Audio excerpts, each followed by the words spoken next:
plasmático hay transportadores para esos péptidos que los mandan adentro del retículo. Y entonces, mientras se va sintetizando el complejo mayor de histocompatibilidad 1, que normalmente presenta cosas propias, ¿qué es el andexa en este caso?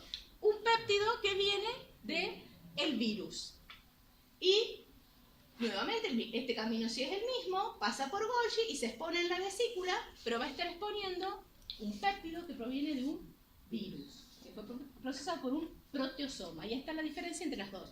Por eso se llama esta vía endógena, ¿sí? Vía proteosomal, lo que tenemos acá, obviamente necesitamos una molécula transportadora, ¿sí? Y es la vía endógena que tienen todas las células nucleadas, porque lo usan para exponer también algunas moléculas propias, pero si esa molécula... El complejo mayor de histocompatibilidad 1 no sabe si es propia, una bioquímica, ¿se entiende? No hay un cartel que diga propio, ajeno, o sea, está en el retículo endoplasmático, se unión, lo expone. Y, uy, esta célula está infectada. La célula no sabe que está infectada, ¿se entiende el concepto? ¿Sí? No es algo guiado, es algo que sucede, porque es parte de esa síntesis proteica. Bien, entonces acá ¿qué tenemos? Todas juntas. Porque dijimos que estas células presentadoras de antígeno tienen las dos. Ah, perdón, me olvidé de mostrarles algo. ¿Quiénes son capaces de, reconocer estas moléculas unidas al complejo mayor de histocompatibilidad 1? Los CD8. Los CD8. ¿Sí? Entonces, las células que vamos a tener, fíjense, o por fagocitosis o por pinocitosis, o solamente porque capturan parte de alguna proteína, dijimos endosoma, se une al 2 y se expone. Y acá que tenemos un virus, ¿sí? Que utiliza la síntesis proteica, el protosoma, pasa por el translocador y lo expone con el 1. Pero fíjense que hay acá, dice presentación cruzada. Hay una presentación cruzada. ¿De qué? Entre el 2 y el 1. ¿Ven que hay una flecha ahí? Acá.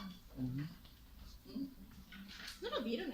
No. La síntesis no, pero el complejo mayor de histocompatibilidad sí lo vieron. ¿Pero qué vieron? ¿Los genes? ¿Qué vieron? Sí, los genes HLA1, 2 y 3 los Bueno, este es el producto de esos genes. Entonces, fíjense acá. Este endosoma, lo que se está destruyendo dentro de este endosoma, ¿ven? Algunas de esas sustancias van a ser terminadas de procesar por un proteosoma, pero son proteínas que vienen de afuera, ¿se entiende? O sea que en algunas células, principalmente los CD8, también van a poder atacar moléculas que vienen de afuera. ¿Por qué? Porque hay entrecruzamiento de las dos vías. ¿Se entiende? Porque es importante, ¿sí? Porque estas moléculas que venían de afuera y que solamente iban a poder ser reconocidas por los CD4, porque el complejo mayor de histocompatibilidad 2, al haber ese entrecruzamiento y esos péptidos ser captados por el protosoma y expuestos por la 1, pueden ser proteínas exógenas que van a ser reconocidas por los CD8 porque son expuestas por el complejo mayor de histocompatibilidad 1. ¿Se entendió el concepto? ¿Sí? Sí.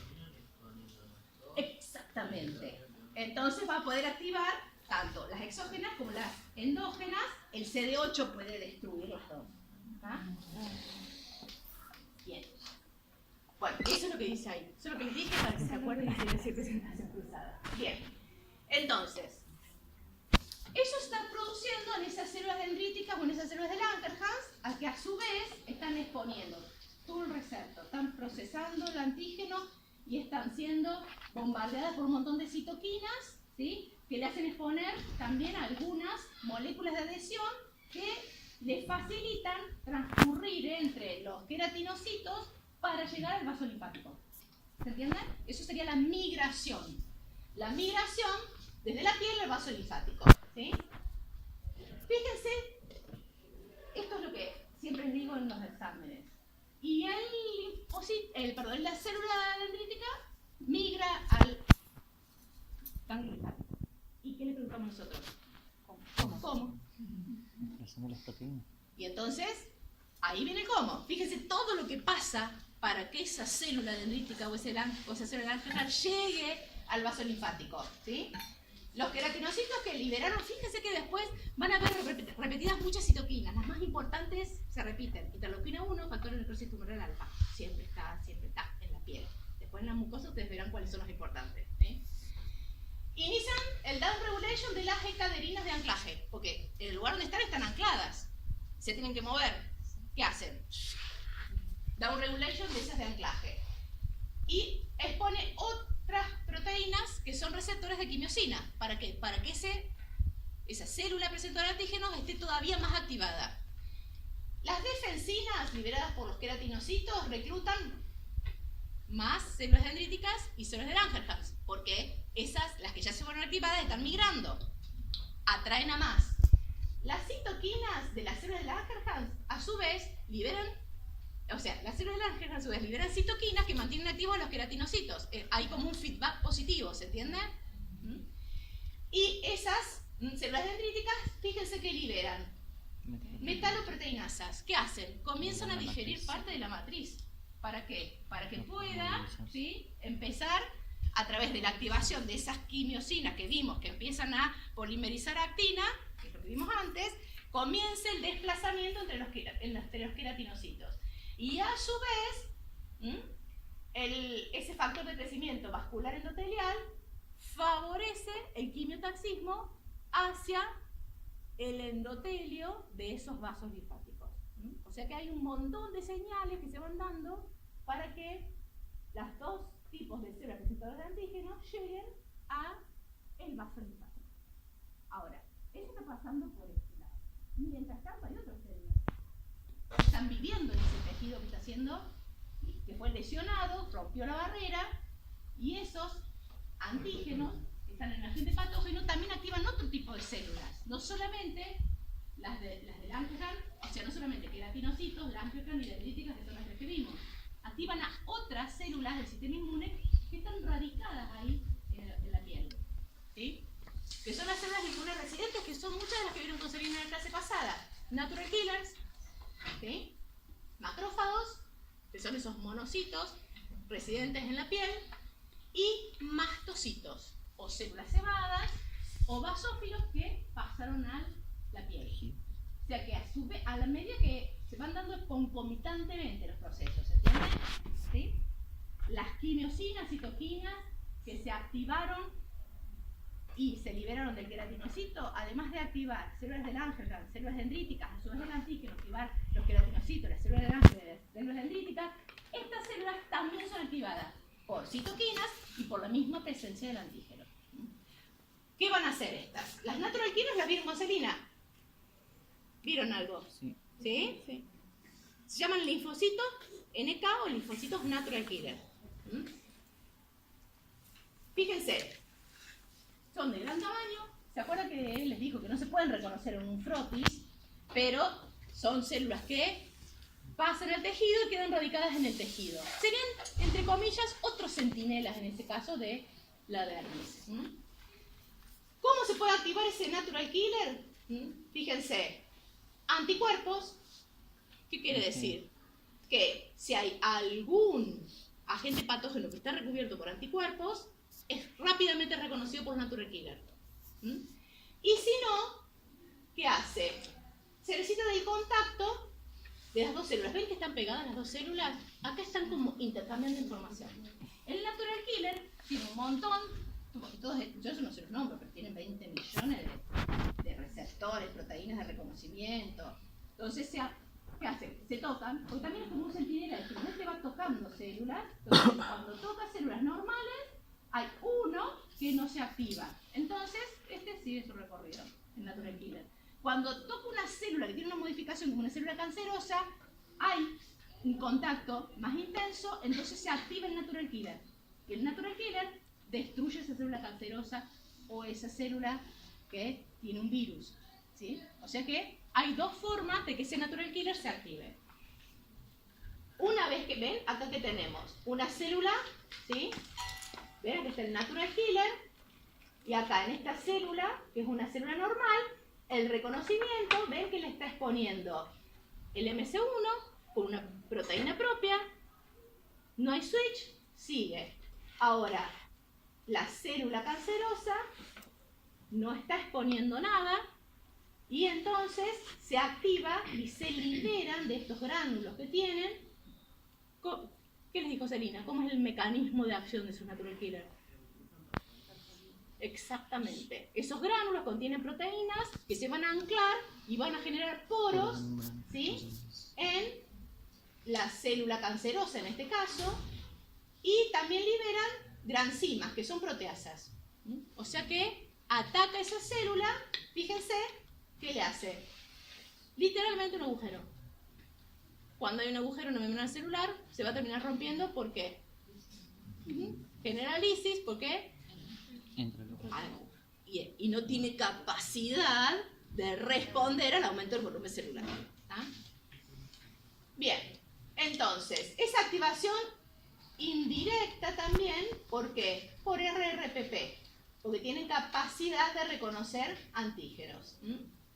Fíjense, en este caso, es otra forma, fíjense que hay 3 formas acá, que tenemos una célula presentadora de antígeno que le está presentando un antígeno nuevo.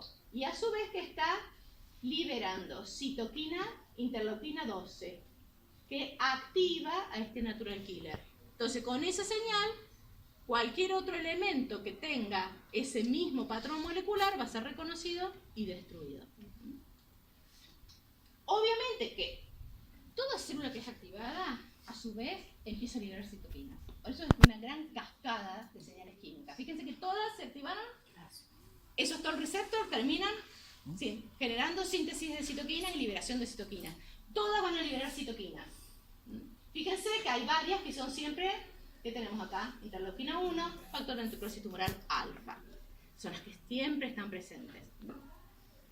Y a su vez, ¿qué otro rol tiene este natural killer? Fíjense que acá que tenemos el natural killer que está haciendo, es este mismo proceso, ¿ven? Que le están presentando un antígeno y está siendo activado por esa interleuquina 12 que lo mantiene activo. Pero fíjense que el natural killer, ¿qué está liberando? Interferón gamma. ¿Sí? El interferón, ¿ustedes por qué lo conocen? ¿Alguien usó para el interferón? ¿No pregunta qué interferón?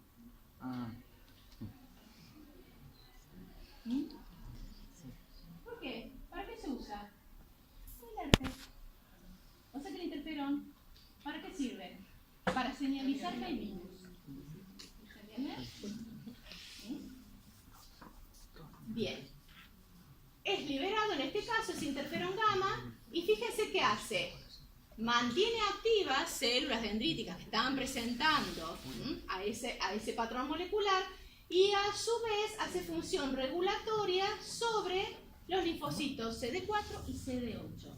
O sea que ahí empezamos a ver la interfase. Eso que nosotros siempre, en casi todos los libros dice, inmunidad natural, inmunidad adquirida. Bueno, vayan dibujándolo, porque hay un gris en el medio. Hay un montón de células que participan de las dos. ¿Sí?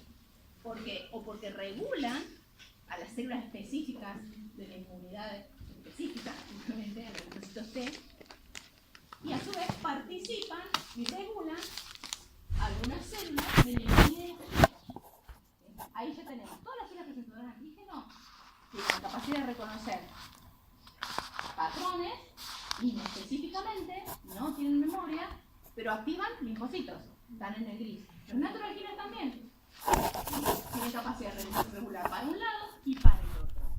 O sea que hay un montón de células que participan de los dos tipos de inmunidades, que es el gris que hay ahí, que no es tan fácil entonces, ni les digo, si querés decir, estas citoquinas son de inmunidad, de inmunidad inespecífica y la específica, es imposible hacerlo, porque comparten un montón de mensajeros químicos.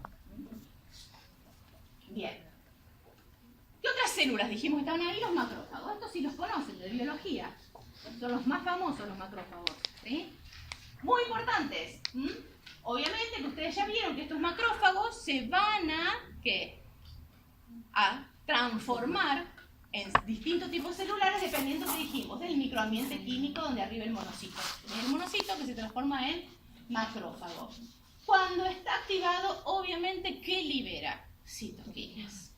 Citoquinas proinflamatoria, fíjense que de nuevo aparece la 1, el factor de necrosis tumoral alfa, ¿sí? Interleuquina 6, que también es importante y a partir de ahora la vamos a empezar a nombrar muchos. Reguladoras de la respuesta específica. Uy, acá aparece otro. Sus citoquinas regulan ¿a quiénes? A los linfocitos, ¿sí? La 12 y la 18. Citoquinas moduladoras de todo el sistema, las que bajan y evitan que haya reacciones demasiado exacerbadas. Interleuquina 10. Citoquinas estimulantes de colonias de qué? De monocitos y de granulocitos. O sea que es señal que va directamente a la médula ósea y expande la generación de monocitos y granulocitos. Libera quimiosinas que van a activar y van a mantener en ese foco de infección activas todas las células. Y obviamente, a través de esas quimiosinas, ayuda a reclutar y activar más leucocitos que están llegando. ¿Sí? Fíjense que esas citoquinas proinflamatorias no se liberan todas al mismo tiempo, porque ahora empezamos a jugar con la secuencia temporal. ¿Sí? No todo, o sea, todo lo que vimos hasta ahora pasa junto, pero después hay cosas que van a pasar en las primeras 12 horas, en las primeras 24, las primeras 48, a los 7 días, a los 14 días, y si no, después o te morís o no te vives. No está en extremo, pero digamos que se vuelve ya un proceso crónico, ¿sí? O sea, la respuesta aguda, que es la que vamos a ver nosotros, de defensa, ¿sí? Teóricamente a los 14 días ya tiene que estar todo funcionando, el tejido reparado, eso es lo fisiológico. Si se mantiene más tiempo, estamos en problema, ¿sí? Entonces ahora vamos a empezar a agregarle el factor tiempo. Fíjense que cuando se activan estos macrófagos, lo primero que liberan, ¿qué es? Factor de necrosis tumoral, después la interleuquina 1 y después la interleuquina 6. ¿Sí? Hay una secuencia, va liberando distintas citoquinas a lo largo del tiempo, ¿sí? Ahora, fíjense que este tiempo tampoco es tan prolongado, ¿ah? En corto tiempo, pero hay una diferencia y se van solapando. Y a su vez, estos macrófagos están especializados en la liberación de algunas citoquinas. Por eso se dice que hay macrófagos proinflamatorios, o sea que son los que aseguran que arriben más leucocitos y se mantenga el foco, y macrófagos que están especializados en liberar citoquinas, digamos, antiinflamatorias, que van a controlar que esa cascada no se exacerbe. Se llaman M1 y M2.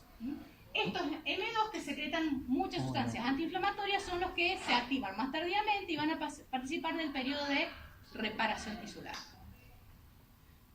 ¿Cómo se realiza la acción de los macrófagos? Eso ya lo sabemos, los macrófagos, fagocitosis. ¿Sí? ¿Importante la fagocitosis? Sí. Fíjense que acá que tenemos reconocimiento a través de... ¿Por qué? Porque tienen todo el receptor, los macrófagos. Entonces pueden reconocer PAMs. ¿Sí?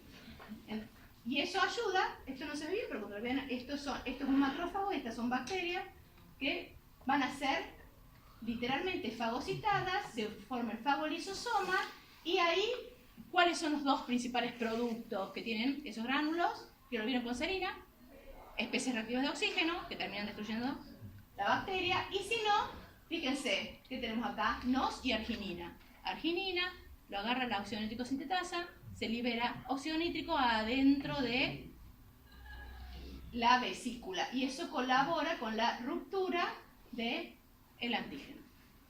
O sea que, ¿y queda dónde? Adentro del macrófago. Ahora, todo ese proceso es mucho más rápido y eficiente si esa partícula que es el antígeno está obsolizada. Si no, es un proceso mucho más lento. Y la obsolización depende de varias cosas. Anticuerpos, complementos son las más importantes. O sea, ¿qué quiere decir la obsolización? El proceso, exactamente, el proceso a través del cual esa bacteria, por ejemplo, es recubierta, y entonces lo que la recubre activa más receptores que los que reconocen PAMs, porque va a ser el del PAM, el del complemento y el del anticuerpo. O sea que tiene más probabilidades ese macrófago de reconocer y fagocitar a ese antígeno. Y eso se llama obsolización. Entonces, por complejos inmunes, sabemos el acoplamiento del antígeno con un anticuerpo. Entonces, sabemos que muchas de las células inmunes. Justamente receptores que se llaman RFC, que son receptores para anticuerpos. ¿Sí? Obviamente que sabemos que hay inmunoglobulinas, secretorias, o sea, hay todo tipo de inmunoglobulinas dando vuelta, que obviamente cuando están libres tienen baja afinidad por ese receptor. Ahora, cuando esa inmunoglobulina forma el complejo antígeno-anticuerpo, adquiere afinidad por el receptor. O sea que el macrófago tiene un receptor, pero a su vez ese anticuerpo modificó su estructura y adquiere afinidad por el receptor del macrófago. Porque si no, siempre tendríamos los macrófagos totalmente rodeados y no. Solamente cuando se forma el complejo, se genera la afinidad entre el receptor y el anticuerpo. ¿Se entiende? Bien, justamente, ¿cuál es la importancia de que se forme este complejo? Cuando los agentes patógenos tienen cápsula polisacárida. No pueden ser reconocidos directamente esos PAMs por los macrófagos. O sea que sí o sí van a estar que sea opsonizado por anticuerpos. Entonces, se opsoniza, esto que está acá teóricamente es la bacteria, entonces se une a los receptores RF y se activa la endocitosis. Y eso se llama citotoxicidad celular dependiente de anticuerpos, o lo van a encontrar en los libros con las siglas CCDA, ¿sí? Que hace mucho más eficiente el rol de los macrófagos. Y después teníamos la opsonización del sistema de complemento. Con Serena vieron las 3 formas de activar el sistema de complemento. ¿Sí? ¿Se acuerdan? Si no, acá las tengo rápidamente recordadas. ¿Se acuerdan que las proteínas de complemento están circulando, pueden atravesar y estar en los tejidos, ¿sí? Algunas de ellas, y justamente pueden anclarse al agente patógeno, y entonces esa opsonina, que es la C3b o la C4b, es la reconocida específicamente por receptores de las células inmunes, y eso activa la fagocitosis. Fíjense que entonces tenemos las 3 vías. Fíjense, si ustedes leen eso se van a dar cuenta que no actúan las 3 vías juntas. Tenemos una secuencia circular, tenemos una mayor o menor especificidad de cada vía para distintos tipos de antígenos. Fíjense, porque la vía clásica siempre nos hace lío, porque la clásica se llama clásica porque fue la primera que se descubrió. Y después dice, ay, la descubrieron otra y le llamaron alternativa. Bueno, no, la más ancestral es la alternativa, es la que se activa más rápidamente, ¿sí? Porque fíjense que es activada esa cascada por peptidoglicano en gram positivas y lipopolisacárido en gram negativa. O sea, la esencia de la bacteria ya se activa la cascada de complemento. ¿Sí? Le dicen alternativa, pero en realidad es la más rápida, la más antigua. ¿Sí? Fíjense qué pasa con la vía clásica. ¿Qué necesita? ¿Qué requiere para su activación? Anticuerpos, tenores altos de anticuerpos, IgG o IgM. O sea que es un poquito más tardía en el proceso infeccioso. Entre los 4 y los 7 días se puede activar el sistema de complemento a través de ellos, salvo que ya haya anticuerpos, IgG o IgM, en altas concentraciones dando vuelta. Y la vía de las leptinas, que son proteínas sintetizadas por el hígado, que son muy parecidas. ¿Se acuerdan que tienen la misma formita? ¿Se acuerdan? Para activar la cascada. Y fíjense que son sintetizadas durante la fase aguda de infección, que se llaman proteínas de fase aguda. O sea que ya todas las señales químicas salieron del foco, llegaron al hígado y empezaron a sintetizar proteínas de fase aguda. Por lo tanto, ¿qué quiere decir? Que ya pasó más tiempo. ¿Está claro? Hablamos de secuencia temporal. Primero la alternativa, después la clásica y por último las vías de las lectinas. ¿Ah? Porque lo pueden justificar adecuadamente por la forma en que se va activando. Bien, y eso se llama opsonización dependiente del complemento. Son las 2 principales formas en que se hace eficiente la actividad del macrófago. Entonces, ¿qué teníamos? Las 3 vías siempre llegan a la vía final común, ¿se acuerdan de la cetrosconvertasa? Que va a hacer que se forme el complejo del poro, ¿sí? Porque varias de esas, ¿se acuerdan? Se van quedando ancladas, la gente patógeno forman un poro, parecido a lo del natural killer, pero de otra forma. Las C3b, que provienen de la C3b, ¿qué hacen? Opsonizan, y fíjense que tenemos estas otras que son péptidos mediadores de la inflamación. O sea que no son opsoninas, son anafilotoxinas, porque nos van a ayudar a que se haga bien florida la reacción inflamatoria. ¿Sí? O sea que tiene tres cosas: o lo destruye directamente, favorece la fagocitosis y favorece que se active eficientemente la reacción inflamatoria. ¿Me siguen hasta acá? Las tres pasan. Las tres papas sí, porque se van quedando. Fíjate que es la vía. Lo que es distinto es la activación. Las tres llevan que se active la C3 convertasa y de ahí se producen las tres. Bien, anafilotoxinas, principalmente C3A, C5A y C4A. Proinflamatorias. Y entonces acá todo lo que ustedes saben de inflamación y que van a ver profundamente en un trabajo práctico. ¿Por qué digo profundamente? Cuando yo digo esto es porque la mitad más uno de lo que les bochamos en fisiología es porque no saben regulación del flujo. Por eso tuvieron todo un trabajo práctico este año de regulación del flujo y no saben inflamación. Entonces, así le decimos, porfa, inflamación. Motivo de consulta. Estoy inflamado, me duele, todo inflamación. ¿Y qué dan encima, enseguida? O van y compran en la farmacia, si que el médico les diga. Antiinflamatorio. Entonces vos decís, pero lo estás usando varias veces al mes, capaz. Y no te preguntaste vos estudiando fisiología, ¿cómo es el proceso inflamatorio? Nosotros los obligamos a que vean el detalle del proceso inflamatorio, porque van a tener todo un trabajo práctico. Por eso ahora les voy a nombrar por arriba, porque van a tener todo un trabajo práctico del detalle del proceso inflamatorio. ¿Ah? O sea, fíjate que no se lo preguntan, se lo preguntamos con detalle nosotros.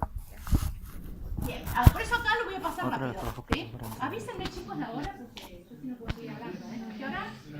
Me voy a echar en cualquier momento. Bueno, ¿no hay tanto? No. Hay mesas. Bueno, no, pero yo a las 2 tomo examen, así que... Bien, entonces... ¿Cuáles son las principales acciones de las anafilotoxinas? De estas anafilotoxinas. Entonces, incrementar la permeabilidad capilar y facilitar la difusión de proteínas para producir el edema de esa reacción inflamatoria. Facilita la expresión de selectinas en el endotelio, y acá hablamos no del endotelio linfático, sino del endotelio del vaso sanguíneo, ¿sí? Para que pasen más leucocitos que vienen circulando. Gran actividad quimiotáxica, a su vez, que los atrae, no solamente favorece que pasen y los va reclutando. Y una cosa muy importante, genera la degranulación de principalmente un componente clave de la inflamación, que es el mastocito. ¿Sí? Que era la célula que faltaba, yo lo vimos, natural killer, macrófago, y acá entran en acción los mastocitos, ¿sí?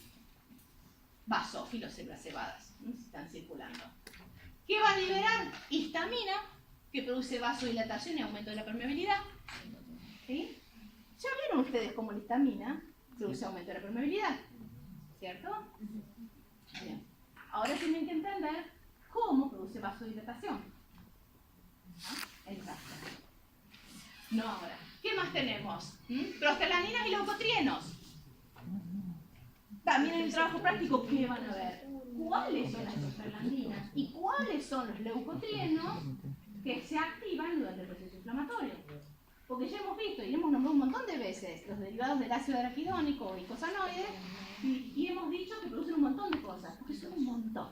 Y encima producen cosas contrapuestas. O sea que tenemos proinflamatorios y antiinflamatorios, ¿sí? Y normalmente, por la COX-1, están produciéndose, pero resulta que la inflamación no se activa la COX-1, se activa la COX-2 y entonces tiene otros productos, ¿sí?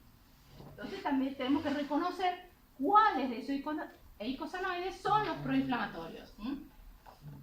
Eso también es el trabajo práctico. Y la heparina como anticoagulante, porque en general tenemos que tener en cuenta que en esa ruptura de la barrera no solamente se activa todo esto que estamos viendo del sistema inmune, sino que también en general hay algún capilar vaso roto, hay una pequeña hemorragia, que se activan las plaquetas. Importantísimo por un montón de cosas durante el proceso inflamatorio, ¿sí? Entonces, hay una vinculación entre el proceso inflamatorio y lo que ustedes ya estudiaron o vieron en el teórico con Celina de coagulación, ¿sí? Eso también lo van a ver en el trabajo práctico. Por eso les dije, a partir de ahora, trabajo práctico y teórico se complementan, ¿sí? Y, obviamente, esos mastocitos también van a liberar citoquinas cuando están activados. Interleuquina 1, factor de necrosis tumoral, nuevamente participa. Y quimiosinas. Y van a estimular en el hígado la producción de proteínas de fase aguda. Esto es una secuencia temporal, se liberan. Si no se resolvió en pocos días, esas proteínas de fase aguda van a ser necesarias para ayudar a resolver la infección. Bien, o sea que va a haber cambios en la microcirculación que van a facilitar que más células dendríticas lleguen. ¿Se acuerdan que? Porque las células dendríticas que ya están activadas se van al sistema linfático, pero necesita que se arriben más células dendríticas, más leucocitos. Por eso es que tiene un rol muy importante esos matocitos, que son activados por PAMPs, por complemento y por complejos antígenos anticuerpos.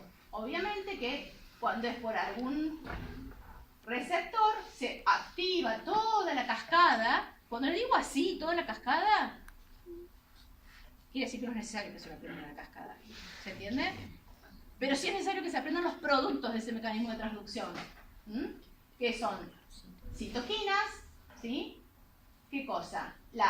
Por este mecanismo que aumenta el calcio, se degranulan en su citosis, liberando principalmente histamina y heparina, y acá que activan la fosfolipasa 2, liberando los eicosanoides a partir de ácido araquidónico. O sea que son 3 las principales formas de activar esos mastocitos. Y obviamente esto es lo que les estaba diciendo recién, que es lo que van a ver con mayor profundidad en el trabajo práctico. Fíjense que normalmente, fisiológicamente, está activada la COX-1, por eso se dice constitutiva. Normalmente la COX-1 está haciendo que ese ácido araquidónico se transforme en ¿qué? En prostaglandina 2, tromboxano A2 y prostaglandina I2, que aseguran una irrigación adecuada y un funcionamiento adecuado, por ejemplo, del riñón. Normalmente pasa eso. Ahora, fíjense que cuando hay un estímulo inflamatorio, esto, que se activa la fosfolipasa 2, va a activar la COX-2. Por eso dice inducible. Es inducible ¿por qué? Por las señales proinflamatorias. Y va a producir, principalmente en donde, en macrófagos, la liberación de prostaglandinas inflamatorias, proteasas y radicales. Entonces, esta parte de la COX-2 es la que van a ver bien en el trabajo práctico. ¿Está claro eso? Bien. Entonces, la inflamación va a producir distintos acontecimientos vasculares, que los verán profundamente en el trabajo práctico, pero, y van a liberar citoquinas. Va a activar células endoteliales, aumenta la expresión en esos endotelios vasculares, ¿de qué? De selectinas, BCAM y CAM. ¿Qué hacen? Y todos los granulocitos que vienen por ese vaso sanguíneo se adhieren, ¿sí? A su vez, esa histamina hizo que se separaran las células endoteliales y se produce extravasación de esas células. Exactamente. Por eso hablamos de reclutamiento de células inmunes en el foco infeccioso, porque son ahí, solamente esas selectinas y esas BCAM y CAM se exponen en el capilar que está cercano al foco infeccioso.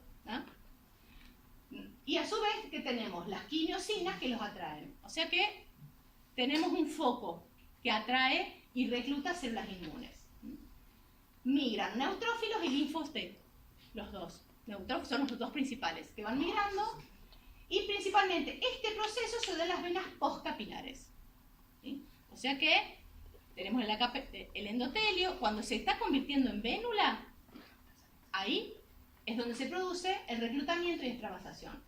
¿Quiénes producen el reclutamiento? Llegan más natural killers, porque se usaron los que estaban en el tejido, más neutrófilos, más monocitos, más linfo T y más células dendríticas inmaduras. Todo lo que se está usando es reclutado a ese foco infeccioso. Pero fíjense nuevamente que tenemos la secuencia temporal. Fíjense que tenemos primero los neutrófilos, los monocitos van subiendo lentamente en ese reclutamiento, pero se mantienen bastante constantes, ¿ven? Que se van a transformar en macrófagos tisulares. Y fíjense que recién, después del segundo día, se reclutan los linfocitos T. O sea que también en la secuencia temporal, los primeros que arriban son los neutrófilos circulantes e ingresan al sitio de inflamación. Entonces, ¿qué tenemos? Si no hay ruptura de la barrera, tenemos todos estos componentes que son los que estuvieron viendo con Celina. ¿Y ahora qué hicimos? Los pusimos en acción, se rompió la barrera, células dendríticas del Angelman liberan quimiosinas, las células dendríticas liberan más quimiosinas, se exponen y comienzan a entrar los granulocitos. Después, más tardíamente, monocitos, linfocitos T. Y fíjense que acá tenemos estos linfocitos T que tienen estas patitas. ¿Qué quiere decir? Son linfocitos T algunos que ya están activados, que se llaman CLA. ¿Por qué? Porque tiene una proteína específica que hace que se detengan los sitios de lesiones de la piel. ¿Sí? Linfocitos T, CLA positivos se llaman, específicos de la piel. Bien. Bien, entonces, fíjense que todo lo que vimos hasta ahora es esto, ¿sí? Todo cómo se van activando las distintas partes de este sistema hasta llegar a que más granulocitos extravasen y vayan al área afectada. Obviamente que, ¿de dónde tenemos? Las células que estaban residentes, ¿se acuerdan? Usadas primero. Después se activa el endotelio para que las que están circulando entren. Pero a su vez, ¿qué citoquinas se liberaron que pasaron al torrente sanguíneo o a la médula ósea? ¿Para qué? Para seguir produciendo granulocitos, ¿sí? Para que pasen a circulación. O sea que se va dando la también recomposición de ese número de granulocitos que están circulando. Obviamente que si es mucha esa señal a lo largo de los días, ¿qué va a aumentar cuando te hacen el estudio de sangre? ¿El recuento de qué? De leucocitos. Uy, tengo alto en los glóbulos blancos, entonces debo tener una infección. Entonces ahora pueden explicar por qué tienen más alto en los glóbulos blancos. ¿Sí? Bien. Fíjense todas las interleuquinas que participan de este proceso. ¿Sí? Así que imagínense lo que va a hacer el parcial. No los quiero asustar. Pero sí. Pero bueno, yo los voy que a mí se lo traicionan, vayan estudiando, ¿sí? Porque son muchas palabras. Si bien seleccionamos las más importantes, no le ponemos ningún cluster differentiation todo eso no. Pero las interleuquinas más importantes sí, para que sepan que por lo menos son proinflamatorias, antiinflamatorias, reguladoras. Así que bueno, dejamos acá porque si no